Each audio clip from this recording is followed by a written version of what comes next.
Mana shu kelganimga 20 yil bo'ldi. Balki lekin mana shu bugun kecha kelganimizda bizni juda ham chiroyli aeroportda kutib olishdi. Shularni non bilan, tuz bilan karnay sudlayapti. Biz shularga dilimiz ochilib ketdi. Biz abadiy do'stmiz, abadiy. Bizning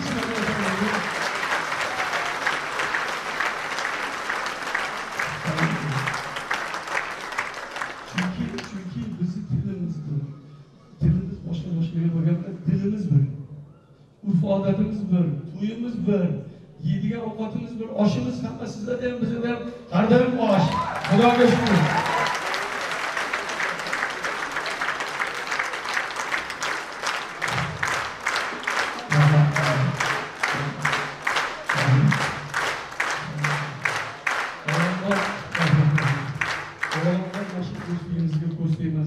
Mana endi boshdan Xudo xolasa, belki mana konsert hamma kelsa kerak endi.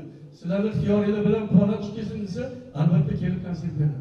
Chunki bizning do'stligimiz abadiy bo'ladi, Xudo xolasa, hammamizga yaxshi bo'ladi. Yurtimiz tinch bo'lsin, O'zbekiston ham, Tojikiston ham, boshqa yurtlar ham umuman hech qayerda urush bo'lmasin. Bizga urush kerak emas, tinchlik, do'stlik kerak. Sog' bo'linglar, salomat bo'linglar.